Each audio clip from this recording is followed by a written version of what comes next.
yaadanii qabsoon kana asirratti geggeeffame. Reeffa diinaa lafatti ilaalaa kan jirtan, mooraa diinaa dhuunfattanii kan jirtan, dhiigni hedduun kan ilmaan keetii dhangala'ee lafee hedduun cabee magaalaa dhuunfanneerra. Kanaaf kanatti fufnee eegsisaa tokkoof mataa keenya gadi qabanne. Tole booda sii bilbilu. Waatte.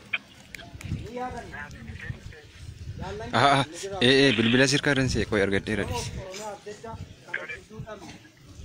Dandaluu hojjechuu, piroofeesarummaa hojjechuu, dokteerisii hojjechuu danda'u, konkolaataa bituu danda'u, Oromiyaa jechuu mirkaneessuu fi jaalan kaleessa guutummaa Oromiyaa keessatti kufan asitti illee kufanii jiran yeroo yaadannudha. Muranneerraa galatooma.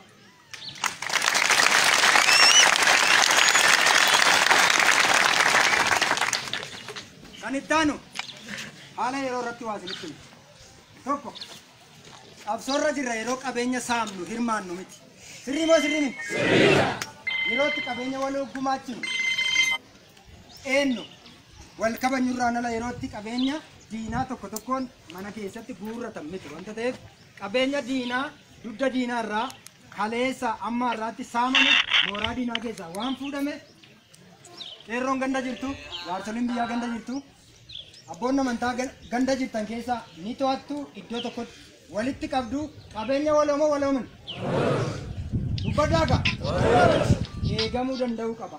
Gandoonni jaan naannoo kana jirtan iddoo kanatti argamtanii qabeenya mootummaa gabroonfata dugda diinaa mooraa diinaa keessaa waraanni kaleessa injifannoo qeerroo bilisummaa Oromoo dabalatee isin ta'ee argamsiise hanga waraqata cittuu tokkotti fuutanii kan deemtan ganda fuutanii galtan keessatti to'attanii galii uummata waliigalaa ta'a kallattii isaa boodatti ilaannaa akkasitti quba qabaadha. Nagaamu lama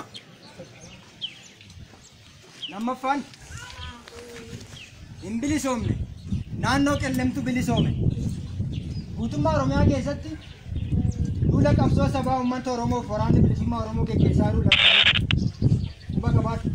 Qeerroon kaleessa dhagaa yoo dhabde bongoluu darbachuun gajaraa baattee ulee baattee dubartoonni yookaan haadhonni shamarran qonnaan bulaa baay'een cufatee yoo ciciiseyyuu waraana keenya bukkee dhaabattee diina lafa kanarraa kan dhabamsiifte ammas hanga xumura gabrummaatti asirraa ka'ee qabsoon waraanni bilisummaa Oromoo